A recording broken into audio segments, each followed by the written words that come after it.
자, 6학년 1학기 사회수업 시작할게요. 자, 우리 계속해서 삼권분립, 입법부, 행정부, 사법부 알아보고 있는데요. 이번 시간에는 교과서 62쪽부터 65쪽까지의 내용, 법원은 어떤 일을 할까요? 하는 내용을 다루어 보도록 하겠습니다. 자, 법원은 사법부입니다. 사법부. 지난 시간에 우리 국가의 권력을 입법, 사법, 행정 세 가지 권력으로 나누어서 국가의 권력을 분산했다. 그걸 삼권분립이라 한다 그랬죠. 국회는 입법부가 되겠고요. 정부는 행정부가 된다. 이렇게 했습니다. 자, 그럼 사법부, 법원은 어떤 일을 하는지 이번 시간에 알아보도록 하겠습니다. 여러 사람이 모이다 보면 꼭 이런저런 갈등이나 분쟁, 문제들이 당연히 생기죠. 이러한 공동체 갈등과 분쟁, 문제들을 해결하는 행위를 우리 정치다 그랬습니다. 그리고 민주주의 정치는 이러한 정치를 대화와 타협을 통해 해결을 한다. 이렇게 배웠었습니다. 자, 어떤 분쟁이나 갈등, 문제 상황마다 모여서 회의를 할 수는 없기 때문에 공동체 안에서 일어날 만한 여러 가지 문제들에 대해 미리 규칙을 대화와 합의를 통해 정해둔다. 그것이 법입니다. 따라서 법이라고 하는 것은 국가라는 거대한 공동체의 규칙이라고 할 수가 있겠는데요. 그렇기 때문에 법을 만드는 것은 각 지역의 국민들의 대표인 국회의원들이 협의를 통해 만드는 겁니다. 자, 무슨 말인지 다시 설명을 할게요. 국회의원을 뽑는 이유는 넓은 땅덩어리, 즉 한 나라, 거대한 나라 안에 모든 국민이 모여서 회의를 할 수가 없어요. 그러니까 각 지역마다 지역의 대표들을 뽑는데 그게 각 지역의 국회의원이 되고 그 각 지역 국회의원들은 자기 지역 주민들의 의견을 가서 이야기하라고 국회로 보내주는 겁니다. 그렇기 때문에 국회에서 법을 만든다는 얘기는 국민들 전체가 지켜야 할 하나의 국가의 약속을 만드는 거다라고 하는 거죠. 자, 그럼 대통령은요. 대통령도 물론 국민이 뽑지만 대통령은 국민을 대표하는 성격을 가지고 있어요. 자, 국회의원은 국민의 의견을 전달하는 역할을 맡는 거고요. 대통령은 국가를 대표하는, 나라를 대표하는 역할을 맡는 겁니다. 자, 그렇다면 법의 목적은 무엇일까요? 법의 목적은 분명합니다. 자, 공동체 안에서 일어날 수 있는 여러 가지 갈등이나 문제를 해결하기 위해 법을 만든다 했으니 법은 모든 사람이 갈등 없이 자유롭고 행복하게 살도록 하는 거죠. 자, 그렇다면 사법기관인 법원이 하는 가장 중요한 일은 무엇일까요? 그것은 당연히 재판을 하는 일입니다. 재판이라고 하는 것은 법에 의해서 옳고 그름을 따지는 거죠. 자, 무슨 말인가 하니 재판이라고 하는 거는 기본적으로 어떤 일에 대해서 그건 법에서 나쁘다고 했어. 그건 법에서 좋다고 했어. 이렇게 말하는 것을 재판이라고 합니다. 자, 그렇다면 재판은 어떤 경우에 열리게 될까요? 먼저 사람들 사이에 다툼이나 분쟁이 있을 경우 이를 법에 의해서 누가 잘못했고 누가 뭘 어떻게 해야 된다. 이렇게 중재를 하게 되는데 이것을 민사재판이라고 합니다. 자, 그런가 하면 사회 공동체 규칙인 법을 지키지 않고 사회 질서를 어지럽히는 사람에 대한 재판, 이것을 형사재판이라고 하죠. 자, 이거 말고도 재판은 여러 가지 종류가 있지만 일단 기본적으로 민사와 형사를 설명을 할게요. 자, 여기 두 사람 간의 갈등이 있습니다. 간단히 예를 들어서 돈을 빌려주고 갚는 문제예요. 자, 빌려준 사람은 이자를 제대로 안 갚았다 주장을 하고 빌린 사람은 난 이자 냈다. 근데 너무 높은 이자를 요구한다. 이렇게 주장을 합니다. 자, 이걸 어떻게 해결할 수 있을까요? 재판을 통해서 해결합니다. 둘 중에 한 사람이 법원에 재판을 청구하죠. 이때 재판을 열어달라고 청구한 사람을 원고라고 하고 그것 때문에 재판을 받게 된 사람, 즉 법정에 나오게 된 사람을 피고라고 합니다. 재판이 열리게 되면 두 사람 모두 법률 용어나 법에 대해서 잘 모르기 때문에 소송을 할 땐 법에 대한 전문가, 대리인을 이용해야 되는데 이 대리인이 바로 변호사입니다. 자, 그럼 판사는 원고와 피고의 변호사가 제출한 여러 가지 증거자료나 서류들을 검토해서 법이 정한 대로 판결을 내리게 되는 거죠. 자, 그럼 형사재판을 알아볼까요? 자, 어떤 사람이 도둑질을 했어요. 경찰에 붙잡혔습니다. 그런데 아직은 재판을 통해 이 사람이 범죄자다 말하지 않았어요.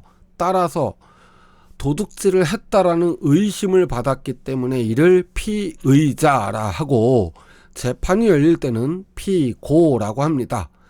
자, 경찰은 수집한 증거나 수사 자료 등을 검사에게 보내고요. 검사는 이 사람을 범인이라 생각해서 재판을 통해 벌을 받게 하려고 합니다. 자, 그런데 문제는 이 피의자는 법률 용어에 대해서도 잘 모르고 법에 대해서도 잘 모르기 때문에 그냥 재판을 받게 되면은 검사가 원하는 대로 재판이 되겠죠. 따라서 법률 대리인을 내세우게 되는데 바로 변호인이 됩니다. 그러니까 변호사는 검사가 제출한 서류를 검토하고 피고의 진술을 토대로 피고는 무죄다를 증명하거나 혹은 죄는 있는데 검사가 제시한 벌은 너무 세다, 좀 더 벌을 줄여달라, 이런 노력을 하는 거죠.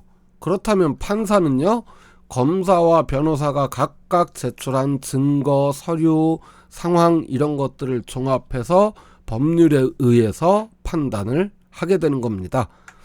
자, 그럼 이제 행정재판을 좀 알아볼게요. 자, 국가나 지방자치단체 등 행정기관의 행위의 위법성 여부를 판단하는 재판을 행정재판이라고 하는데요.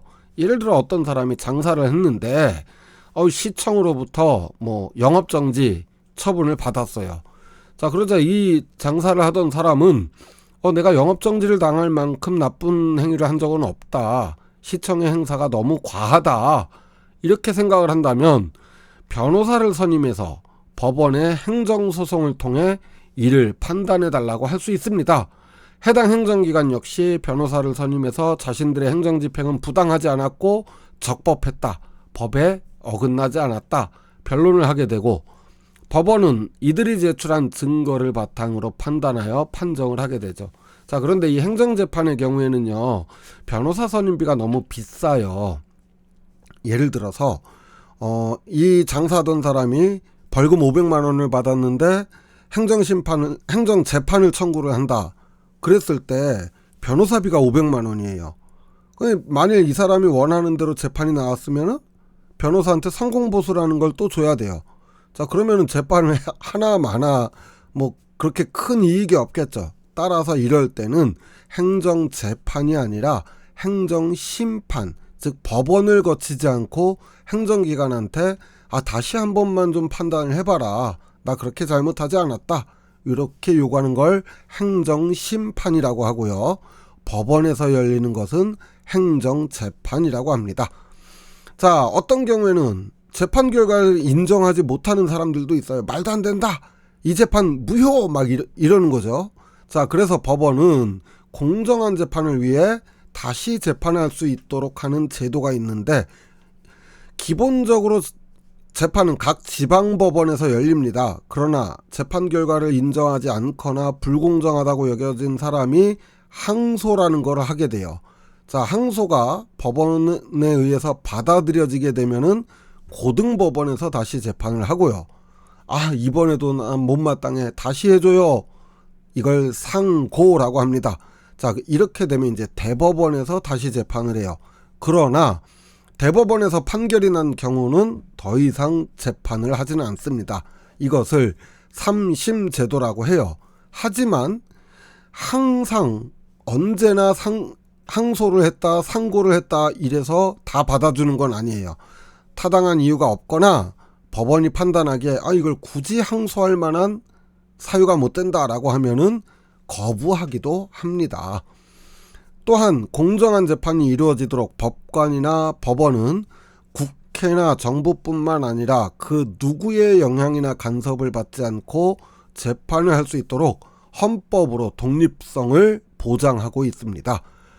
법원이 법에 따라 공정하게 재판을 했는지 여부를 확인할 수 있도록 하기 위한 원칙들이 좀 있는데요. 특별한 경우를 제외하고는 모든 재판의 과정과 결과를 공개하도록 하는 공개재판의 원칙이 있고요. 3심 제도와 법원의 독립, 공개재판의 원칙 등은 모두 공정한 재판을 위해 국민의 권리를 보장하기 위한 것인데요. 이것 말고도 모든 법적인 판단은 반드시 법정 증거에 의해 한다라고 하는 법정 증거주의 또는 증거제일주의가 있고요. 죄의 종류, 어떤 게 죄가 되고 어떤 건 죄가 안 된다. 그리고 어떤 죄는 어떤 벌을 줘야 된다라는 것은 반드시 법률로 정한다라고 하는 죄형 법정주의. 재판에 의해서 최종 판결이 난다면 그러니까 3심까지 끝난 사건에 대해서는 다시 재판하진 않는다라고 하는 동일 사건에 대해서는 다시 재판하지 않는다. 일사부재리의 원칙이 있고요. 재판으로 유죄 여부가 확정되기 전까지는 무죄를 전제로 한다. 또는 피고에게 유리하도록 판단한다라고 하는 무죄 추정의 원칙 등이 있습니다. 자, 법원 중에서도 헌법재판소라고 하는 곳은 법 중에서 가장 최상위 법인 헌법에 관한 재판을 다루는 곳입니다. 어떤 법률이 헌법을 위반했다라고 여겨지는 사람은 헌법재판소에 위헌 소송을 제기해서 해당 법이 헌법을 위반하였는지의 여부를 재판하기도 하고요. 대통령이나 국무총리의 파면을 결정하는 것은 헌법재판소에서 합니다. 또한 특정 정당이 헌법을 위배해서 정당으로서의 기능을 수행하는 것이 바람직하지 않다라고 하는 정당의 해산 여부를 판단하는 것 역시 헌법재판소가 맡아서 하는 일입니다. 이런 헌법재판소는 9명의 대법관들이 있으며 헌법에 관한 일을 다루는 만큼 이 9명의 대법관 3분의 2인 6인 이상의 찬성이 있어야 판결이 성립이 됩니다. 자, 그럼 이제 교과서 63쪽 어린이 제품 안전 특별법에 관한 재판을 한번 살펴보도록 하겠습니다. 유해 제품을 만든 장난감 회사에 대한 재판이 열렸어. 함께 살펴볼까? 이 장난감 회사에서는 유해 성분이 포함된 제품을 만들어서 팔았습니다. 강력히 처벌해 주십시오. 피고인이 재료를 구매한 재료 회사에서 정확한 정보를 제공하지 않았습니다. 판사님, 이 점을 고려하여 판결해 주십시오. 저는 장난감 회사의 직원입니다. 재료 회사에서는 분명히 구매한 재료가 안전하다는 서류를 보여주었습니다. 최종 판결합니다. 어린이 제품 안전 특별법에 따라 유해 제품을 만든 장난감 회사에 벌금형을 선고합니다. 자, 잘 살펴보셨나요? 만약 법원에서 이런 재판을 하지 않는다면 어떤 일이 일어날까요? 아마도 질이 떨어지거나 어린이한테 좋지 않은 성분이 들어간 제품을 통해 돈을 벌려고 하는 기업들이 많아질 수밖에 없겠죠. 아무런 처벌을 받지 않으니까요. 자, 재판 장면을 살펴보면 사람들이 이 재판을 구경하고 있는데 이걸 방청이라고 합니다. 자, 이렇게 재판을 공개해서 방청할 수 있도록 한 까닭은 뭐겠어요? 재판을 법에 의해 공정하고 바르게 함으로써 국민의 자유와 권리를 보장하기 위해서죠. 자, 이번에는 교과서 64쪽 활동해보기에 선택활동 2번인데요. 이거 아주 재밌는 프로그램입니다. 법원에서 판결할 때 내리는 형량을 결정하는 것, 그러니까 뭐 징역 1년이다 3년이다 이렇게 형량을 결정하는 것을 양형이라고 하는데요. 법원의 양형위원회에서는 국민들이 직접 양형을 체험해 볼 수 있도록 인터넷을 통해 제공을 하고 있습니다. 자, 교과서의 활동자료 4와 필기도구를 준비해 주시고요. 요 양형 체험 사이트에 여러분들 한번 들어가서 여러 가지 사건들이 있으니까 그 중에 하나를 골라서 검사의 말도 들어보고 변호사의 말도 들어보고 또 실제 사건 영상을 살펴보면서 여러분이 판사가 돼서 한번 형량을 결정지어 보는 건데 꽤 재밌습니다. 한번 해보세요. 자, 오늘 배운 내용 정리할게요. 법원이 하는 일은 법에 따라 사람들 사이에서 갈등을 해결한다. 재판인데 재판에는 민사재판, 형사재판, 행정재판, 헌법재판 등이 있고요. 재판은 공정함을 위해 삼심제도 등 여러 원칙들을 갖추고 있으며 법원 중에서도 헌법재판소는 헌법에 관한 재판을 한다 그랬습니다.